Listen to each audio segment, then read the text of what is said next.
And while the Indian Foreign Minister is speaking at the OIC meet, let's listen in. And 1.3 billion Indians, including more than 185 million Muslim brothers and sisters. Our Muslim brothers and sisters are a microcosm of the diversity of India. They speak Tamil and Telugu, Malayalam and Marathi, Bangla and Bhojpuri, and any of the numerous languages of India.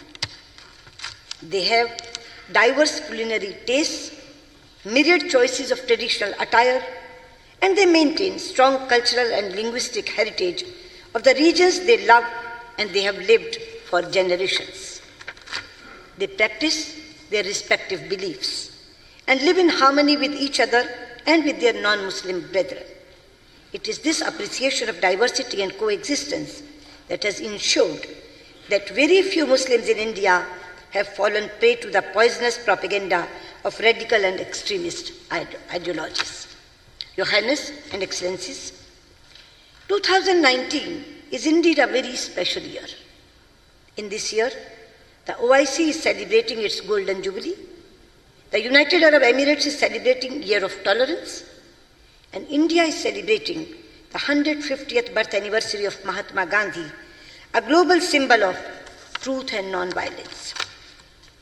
It is therefore a matter of pride for me and for India to be invited in this special year to be your guest of honor and to be extended a hand of friendship. I convey my deep appreciation to Foreign Minister, His Highness Sheikh Abdullah bin Zayed, for his sagacious leadership and for his invitation. Thank you, Your Highness. Your Highness and Excellencies, in the past 4 years, few relationships have seen as much engagement as India's relationship with the UAE and indeed with the entire Gulf and West Asia region. It is a return of history. UAE has shown how a nation can power its progress with a grand vision, with the openness of the world, with an embrace of technology, with investment in human resources, and with an environment that nurtures talent and cultures from around the world. We also express our special gratitude to Saudi Arabia, Bangladesh, and other friends for their strong support for hearing India's voice in this forum. Your Highness and Excellencies, the OIC member constitute more than 1/4 of the members of the United Nations and nearly a quarter of the humanity. It is an organization that has a key role in shaping our world. It brings together nations on the foundation of a common faith, but also by a shared desire for a better future for their people. From Southeast Asia to the shores of Latin America, from the steppes of Central Asia to the vast expanse of the African continent, from South Asia to the great arc of West Asia and North Africa, the nations represented here also reflect a magnificent diversity of language and literature, customs and culture, history and heritage. Your Highness, Excellencies, India shares much with you. Many of us have experienced the dark days of colonialism.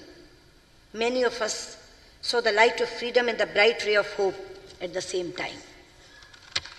We have stood together in solidarity in our quest for justice, dignity, and equality of all people, regardless of race and religion. We have worked together to fashion global institutions into representative platforms, defined not by the interest of a few, but the voice of all sections of humanity. We have together struggled for a world where access to resources, markets, and opportunities is fair and balanced. And with so many nations here, India has forged deep bonds of friendship and close partnership. Friends, as India's economy has grown and become more integrated with the world, these partnerships have become stronger. We have excellent political ties marked by warmth, respect, and goodwill.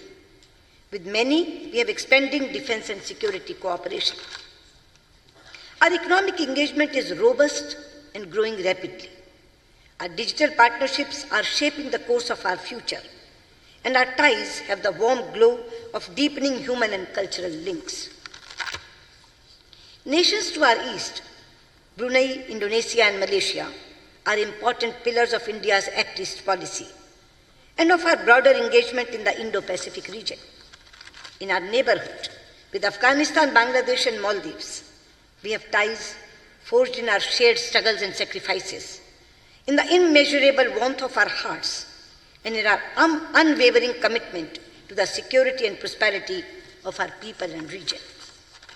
In Central Asia, where human aspirations linked us across the mightiest mountains since ancient times, we are rebuilding our relationship along new routes of possibilities. We do this especially with and through Iran, a country with which we not only share civilizational and cultural links, but a partnership that is vital for stability and prosperity in our region.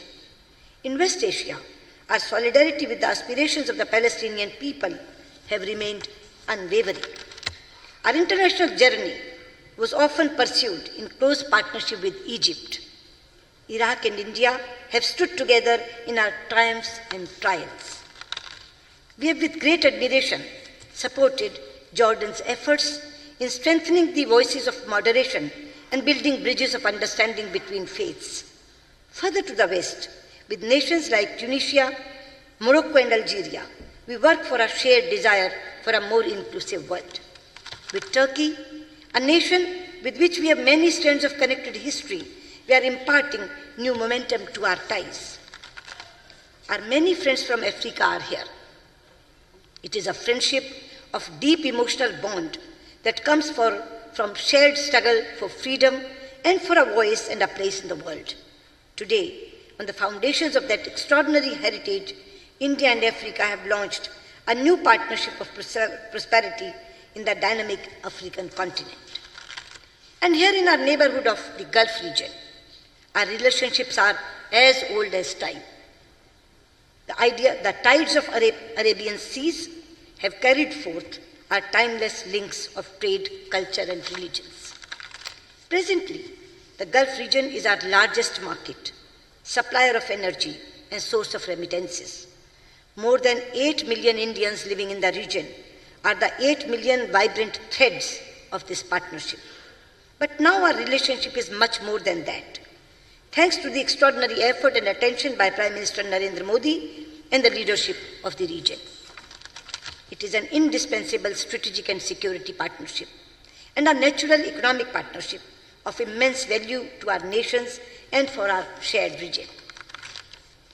Your Highness and Excellencies, today we all live in a world of sweeping changes and multiple challenges that happen but rarely in history. We see global shifts in power. The center of gravity of the global economy is moving to Asia. The international order we are familiar with is changing. Freedom, opportunities, connectivity, health, education, and prosperity are more widespread than ever before. The time it takes nations to lift people out of poverty is getting shorter. Digital revolution has created unprecedented opportunities to empower people and transform our economies. We have affordable and accessible technologies that give us hope for a sustainable energy future. Yet, we also live on the edge of uncertainties. Tensions, turbulence, disputes, violence, dislocation, displacement are also at a high. Conflicts within and between societies are rising. We are also seeing the human and economic costs of climate change. And we are witnessing the terrible daily destruction in senseless terrorist violence. It is destroying lives, destabilizing regions, and putting the world at great peril. The reach of terror is growing. Its lethality is increasing, and the toll it is taking is rising.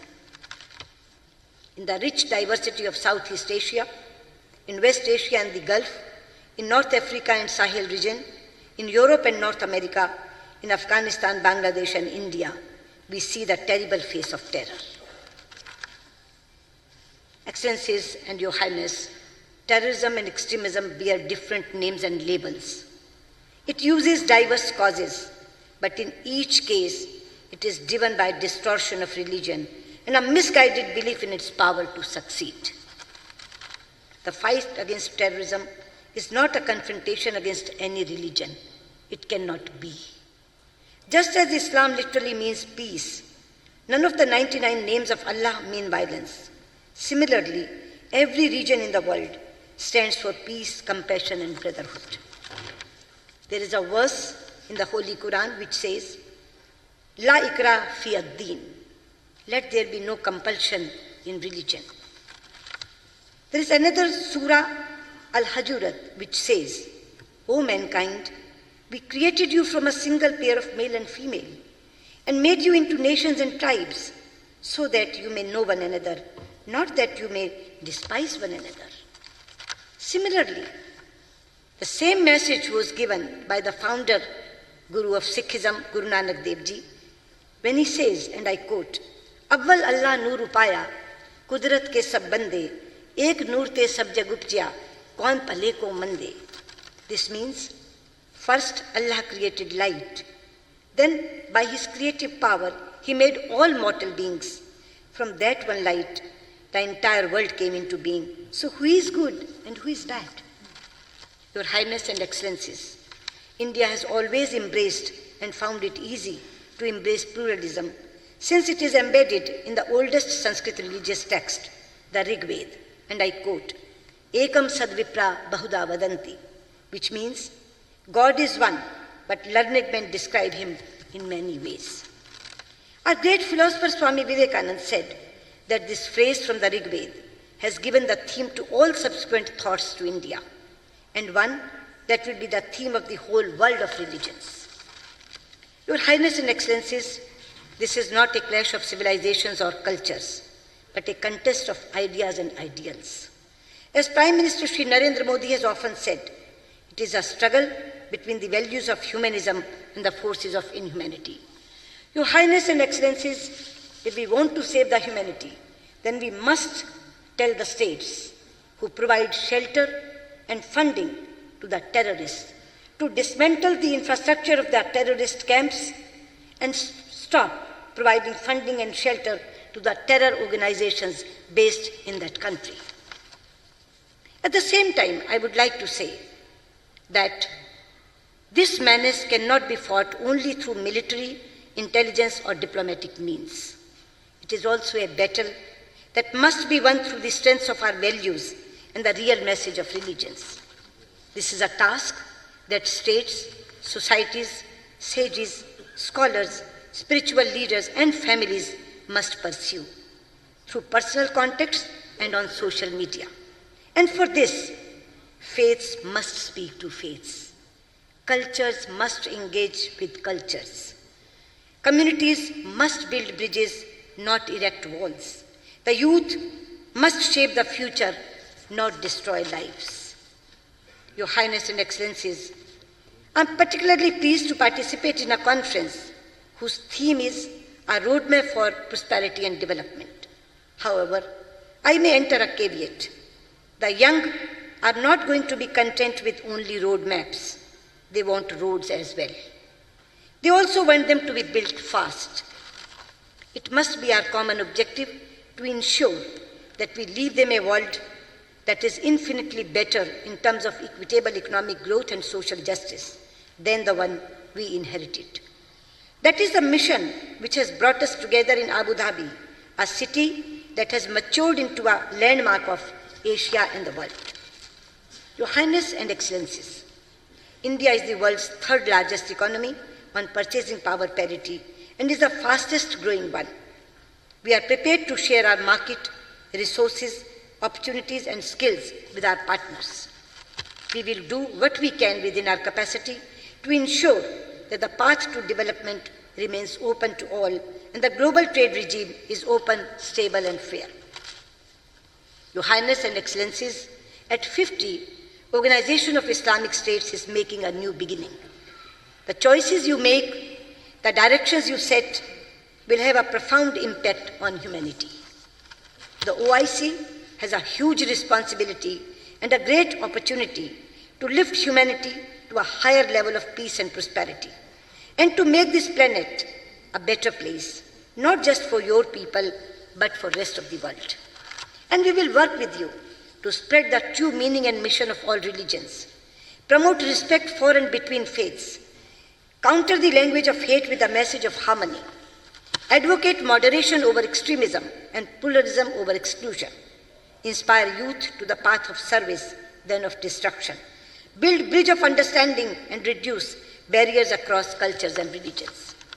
Your Highness and Excellencies, the late President of India, Dr. APJ Abdul Kalam, popularly referred to as the People's President, said, and I quote, "Where there is righteousness in the heart, there is beauty in the character. When there is beauty in the character, there is harmony in the home. When there is harmony in the home, there is order in the nation. When there is order in the nation, there is peace in the world." Your Highness and Excellencies, I come from the land of Mahatma Gandhi, where every prayer ends with the call for Shanti, that is, peace for all. I convey our best wishes, our support, and our solidarity in your quest for stability, peace, harmony, economic growth, and prosperity for your people and the world. Thank you. Shukran.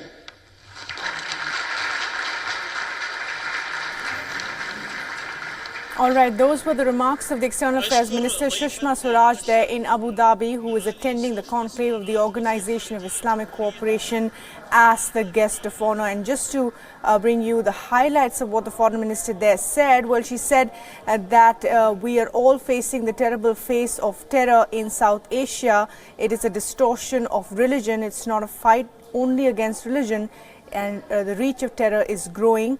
India has always embraced pluralism, but its fight against terror remains, and it's something that cannot be fought only militarily or by diplomatic means, but it is a matter of our values, and each country should do more to ensure that terror has no space in its country. It's also a fight on social media, she said. And of course, all of this comes in the backdrop, remember, of Pakistan boycotting the OIC meet since the invitation was extended to the Foreign Minister Sushma Swaraj. Siddhant Sibal, my colleague, is now joining us live for the very latest on this. And Siddhant, well, she did speak at length about the menace of terror in South Asia, and also, of course, this speech coming at a time when the Pakistani Foreign Minister has said we're boycotting because Sushma Swaraj is there.